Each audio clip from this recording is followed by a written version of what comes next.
तो आज की क्लास में हम बाल्यावस्था में चारित्रिक विकास के बारे में देखेंगे। तो चारित्रिक विकास के बारे में देखने के से पहले आपको सबसे पहले चरित्र क्या होता है, कैरेक्टर क्या होता है, तो कैरेक्टर के संदर्भ में यानी चरित्र के संबंध में सैमुअल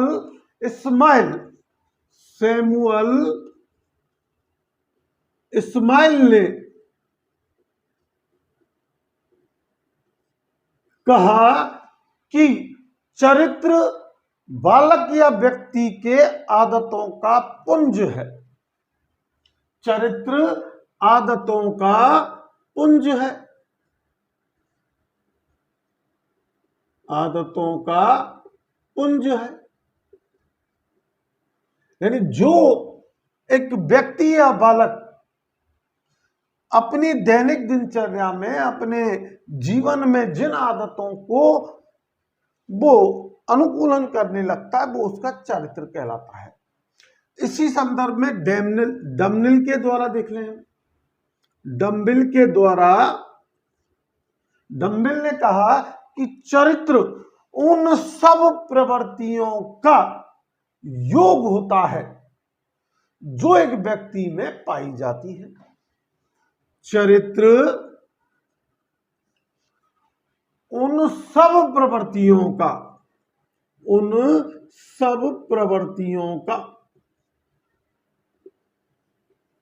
योग होता है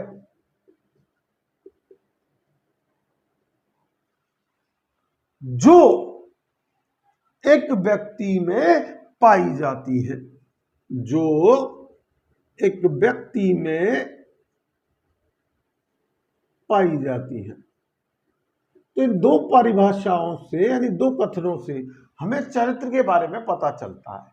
अब हम बाल्य अवस्था जो है 6 से 12 वर्ष की अवस्था, उसमें बालक में देखिए चारित्रिक विकास क्या होता है कि बालक किसी भी समूह का सदस्य बनने के कारण, कोई ना कोई समूह का सदस्य होता है, वो परिवार में अपने परिजनों के बच्चों के समूह में रहता है, विद्यालय में अपने साथियों के समूह में रहता है। तो इस प्रकार वो दूसरे बालकों के संपर्क में आता है और परिणाम स्वरूप उसके आचरणों में परिवर्तन हो जाता है, यानी उसके चरित्र में फिर क्या है, परिवर्तन होने लगता है। तो पहला विकास क्या होता है कि किसी समूह का सदस्य होने के कारण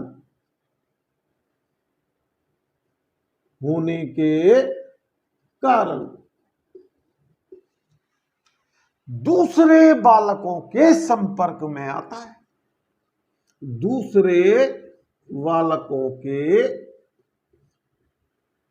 संपर्क में आता है। आई होप आप मेरी एक एक बात को समझ रहे होंगे और जिसके परिणाम स्वरूप उसके आचरणों में परिवर्तन हो जाता है, जिसके परिणाम स्वरूप उसके आचरणों में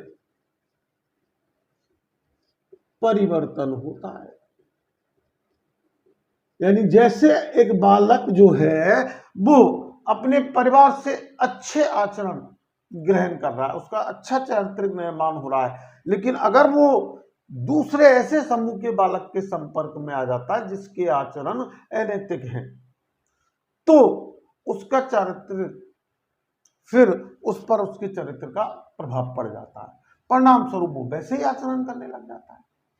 दूसरा हम समझे तो बालक विभिन्न परिस्थितियों में, इस अवस्था में बालक विभिन्न परिस्थितियों में उचित व अनुचित का अंतर समझने लग जाता है।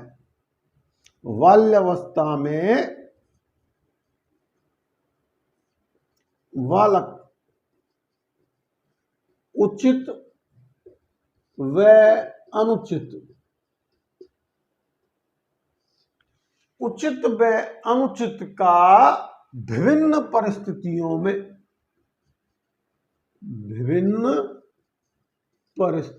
में अंतर समझने लग जाता है। अंतर करने का गुण विकसित हो जाता है, उसका चारित्रिक निर्माण हो जाता है, अंतर समझने लगता है। तीसरा अगर हम देखें तो बालक बाल्य अवस्था में न्याय व ईमानदारी के प्रति अपनी सबल भावनाएं व्यक्त करने लग जाता है। तो बाल्यावस्था में बालक ईमानदारी और न्याय व ईमानदारी के प्रति सबल भावनाएं व्यक्त करने लगता है, के प्रति सबल यानी प्रबल भावनाएं व्यक्त करने लगता है। यानी कि इस अवस्था में बालक क्या उचित है क्या अनुचित है, कोई काम को किस तरीके से करना, उस काम के प्रति हम ईमानदारी व्यक्त करने लग जाता है। तो उसमें चारित्रिक विकास जो है वो न्याय और ईमानदारी का विकसित हो जाता है। चौथा अगर हम देखें तो बालक परिवार के विशेष सदस्य जिनके प्रति उसका प्रेम होता है और विद्यालय का वह शिक्षक जिससे वो प्रभावित होता है, उसकी आज्ञा का पालन करने के लिए तत्पर रहता है, हमेशा तैयार रहता है। तो बाल्यावस्था में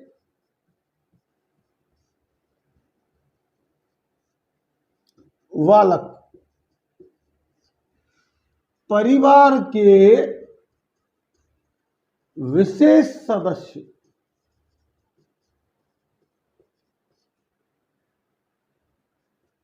और विद्यालय के एक विशेष शिक्षक के कार्यों को या उसकी आज्ञा को पालन करने के लिए तत्पर रहता है।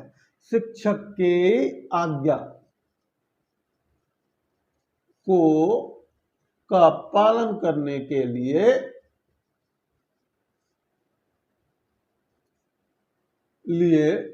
तत्पर रहता है, यानी तैयार रहता है। हमेशा वो ये चाहता है कि कब वो परिवार का उसका प्रियजन सदस्य या वो प्रिय शिक्षक जो उसके चरित्र पर प्रभाव डालता है, उसकी आज्ञा का बहुत ही उत्सुकता बस पालन करने लग जाता है। तो अगली अगर हम चारित्रिक विकास की बात देखें तो बालक में यहां पर इस अवस्था में बाल्य अवस्था में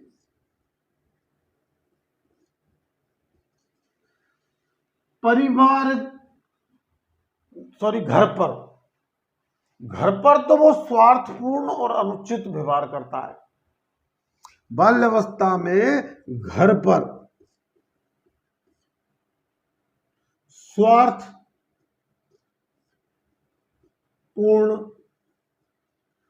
और अनुचित व्यवहार भी कर लेता है, अनुचित व्यवहार करता है।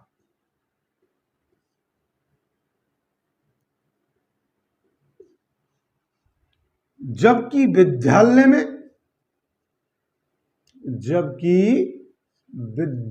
में निस्वार्थ यानी बिना किसी स्वार्थ के, और उचित व्यवहार करता है, और उचित व्यवहार करता है।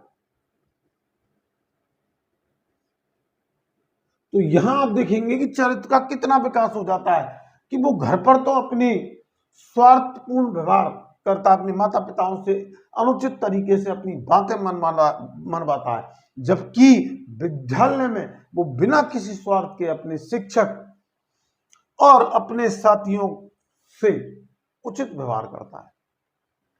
तो छठी अगर हम चारित्रिक विकास विशेषता देखें या विकास देखें, तो कम से कम बालक में, इस अवस्था में, बाल्यावस्था में कम से कम झूठ बोलना, मौलिक रूप से झूठ बोलना और धोखा देने,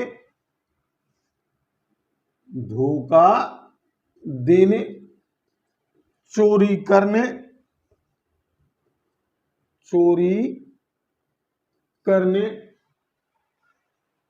और छोटे छोटे बच्चों और पशुओं को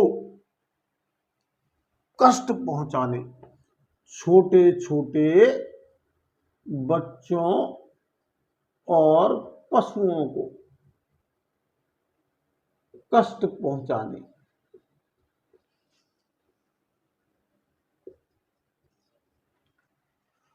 और सेखी मारने। अगर कोई सेखी मार रहा है उसके सामने,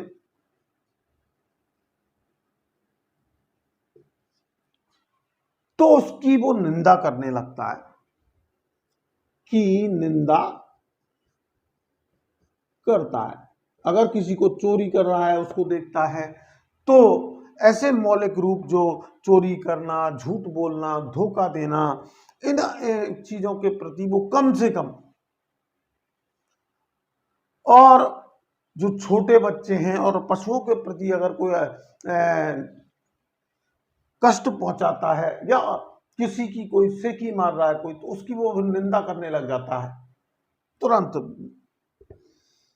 सातवीं अगर हम विकास की बात देखें, तो बाल्यावस्था में झूठ बोलना कम करता है, यानी झूठ कम से कम बोलता है, झूठ बोलने की प्रवृत्ति कम होती है, और माता पिता से अधिक धन प्राप्त करने की कोशिश करता है, और माता पिता से धन अधिक अर्जित करने की कोशिश करता है,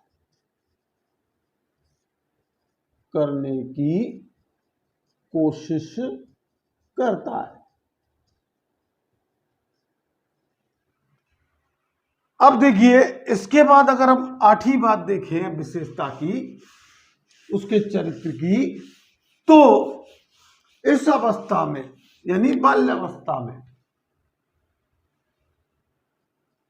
इस अवस्था के बारे में कोले सैनिक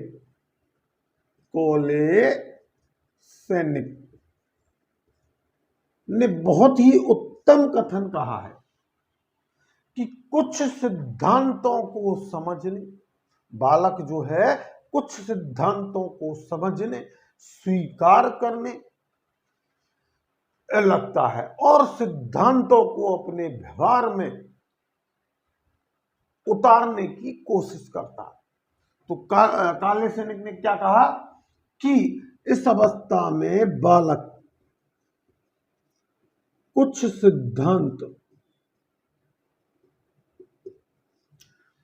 सिद्धांतों को समझने का प्रयास करता है, वो समझने और स्वीकार भी करता है, उनको स्वीकार करने और प्रयोग भी करता है, प्रयोग करने यानी उन पर प्रयोग करता है, सत्य बोलने लगता है, बोलने लगता है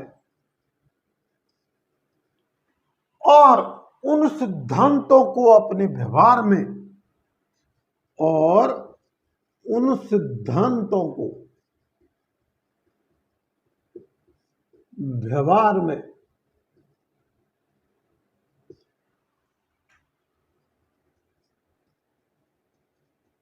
व्यक्त करने लगता है।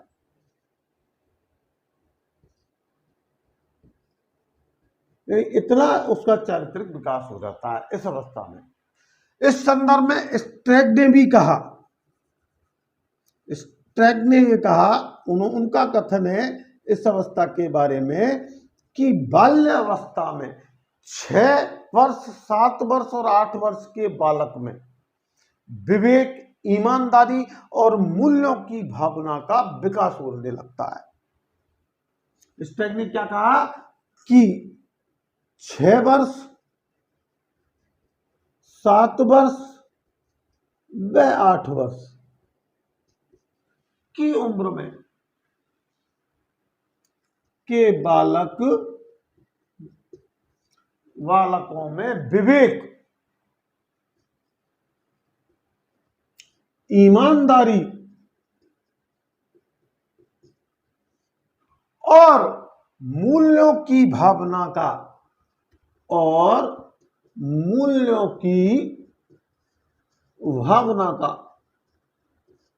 विकास होता है, होने लगता है।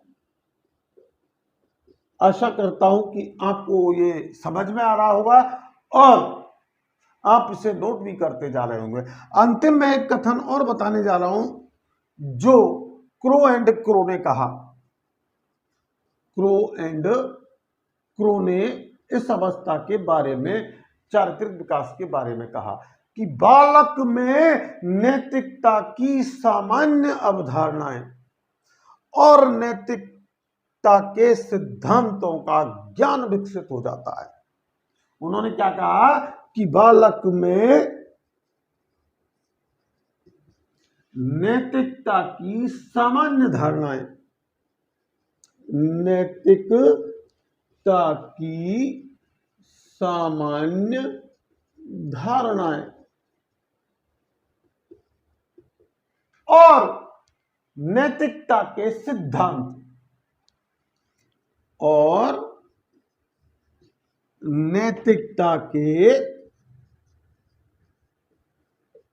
सिद्धांत